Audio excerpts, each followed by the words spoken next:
Hello everyone, मैं हूं कामरान चौधरी और आप देख रहे हैं chemistry with Kamran. Last lecture में हम लोग डिस्कस कर रहे थे physical properties of non metals. जिन लोगों ने लास्ट लेक्चर नहीं देखा, नीचे डिस्क्रिप्शन में लिंक अवेलेबल है, उस लिंक पर क्लिक करके लास्ट लेक्चर देख सकते हैं, या आप चैनल पर जाएंगे तो प्लेलिस्ट मौजूद है आपकी क्लास 9 के चैप्टर नंबर 8 केमिकल रिएक्टिविटी की। वहाँ पर आपको तमाम के तमाम प्रीवियस लेक्चर्स मिल जाएंगे।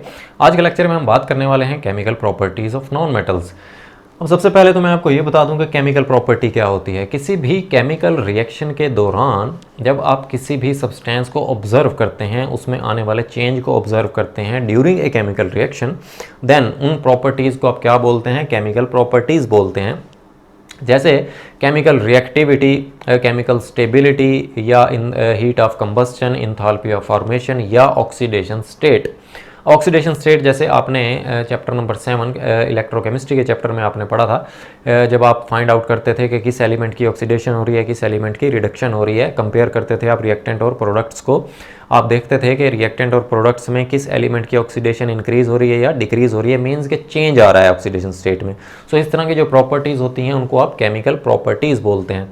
अगर आप बात करें chemical properties of non metals की, सो जो पहली केमिकल प्रॉपर्टी है नॉन मेटल की,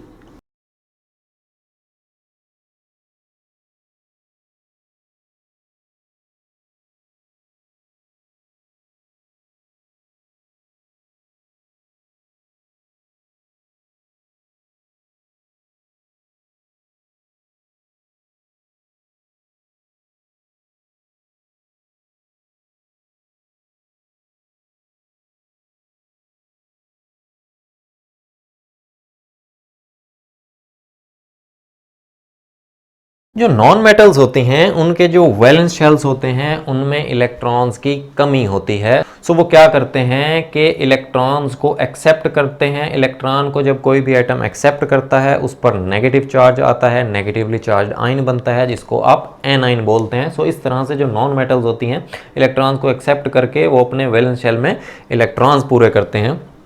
जैसे मैं आपको एग्जाम्पल दूँ, क्लोरीन है।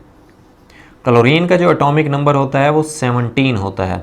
अगर आप इसकी इलेक्ट्रॉनिक कन्फिग्रेशन देखें, 1s2, 2s2, 2p6, 3s2 and 3p5।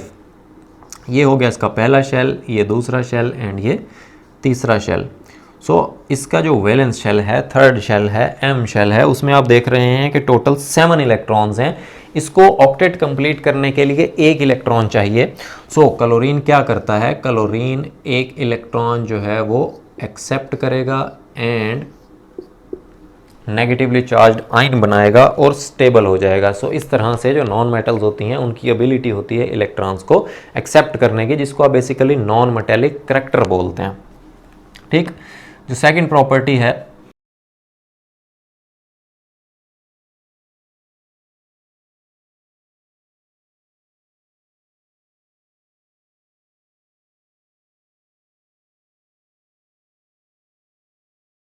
जब ये मेटल्स के साथ रिएक्ट करती हैं देन क्या कौन से कंपाउंड्स बनते हैं? आयनिक कंपाउंड्स बनते हैं। जैसे एग्जांपल देता हूँ आपको NaCl की, टेबल सॉल्ट, सोडियम क्लोराइड की।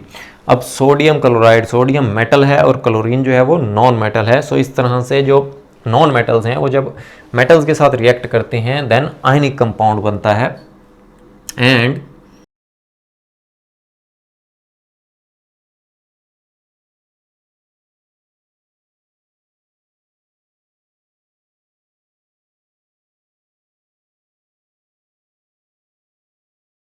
जब नॉन मेटल्स के साथ रिएक्ट करते हैं देन जो कंपाउंड बनता है वो कोवलेंट कंपाउंड बनता है। For example CO2, NO2।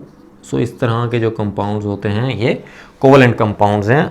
अब आयनिक कंपाउंड और कोवलेंट कंपाउंड का आपको डिफरेंस पता होगा कि आयनिक कंपाउंड में क्या होता है कि एक एटम से इलेक्ट्रॉन लूज होता है, दूसरा एटम इलेक्ट्रॉन गेन करता है। सो इस तरह से एक पॉजिटिवली चार्ज आयन बनता है और एक नेगेटिवली चार्ज आयन बनता है।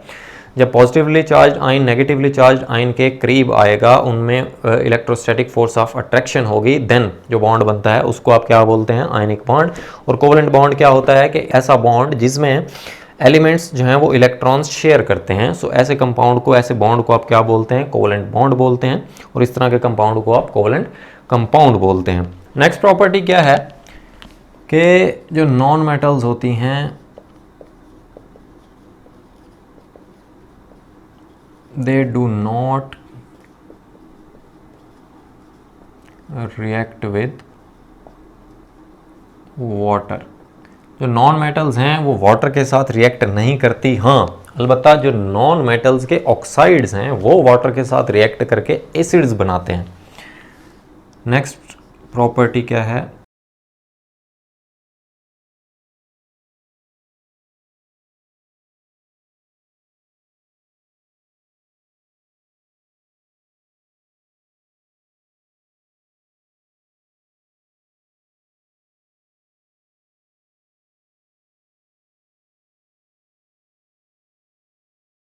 अब जो नॉन मेटल्स होते हैं ना वो डाइल्यूट एसिड मींस के लेस कंसंट्रेटेड एसिड के साथ रिएक्शन नहीं करती।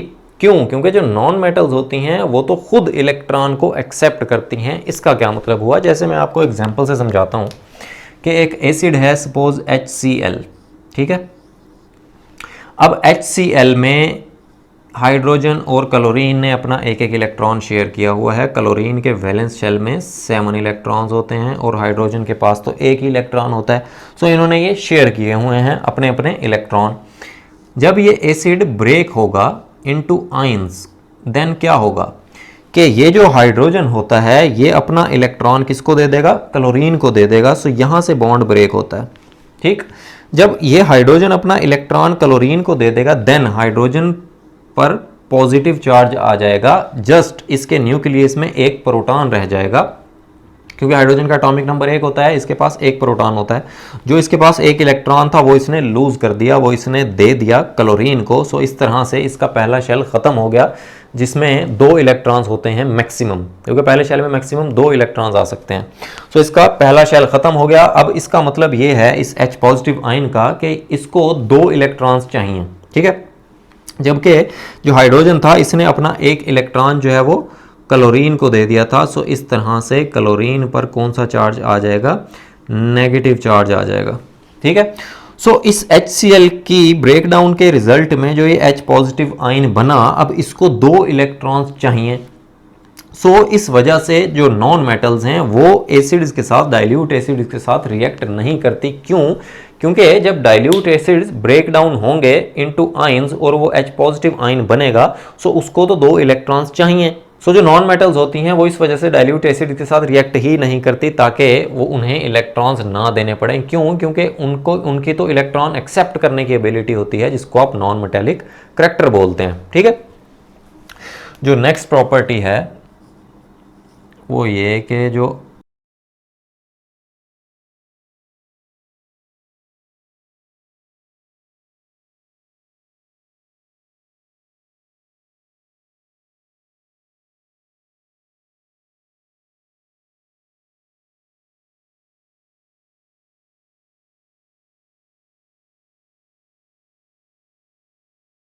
अब क्योंकि हमें पता है कि जो नॉन मेटल्स होती हैं वो पीरियोडिक टेबल के राइट साइड पे पाई जाती हैं। सो जो ग्रुप नंबर 14, 15, 16 और 17 के जो टॉप के एलिमेंट्स हैं, जैसे ग्रुप नंबर 14 का जो टॉप का एलिमेंट है वो कार्बन है, ग्रुप 15 के जो टॉप का एलिमेंट है वो नाइट्रोजन, 16 पे जो टॉप पर एलिमेंट है वो ऑक्सीजन और 17 पे फ्लोरीन। सो इन एलिमेंट्स की जो इलेक्ट्रोनेगेटिविटीज़ होती हैं वो हायर होती हैं एज कंपेयर टू इनसे नीचे वाले एलिमेंट्स की। अब जैसे मैं कुछ इलेक्ट्रोनेगेटिविटीज़ के आपको ट्रेंड बता देता हूँ।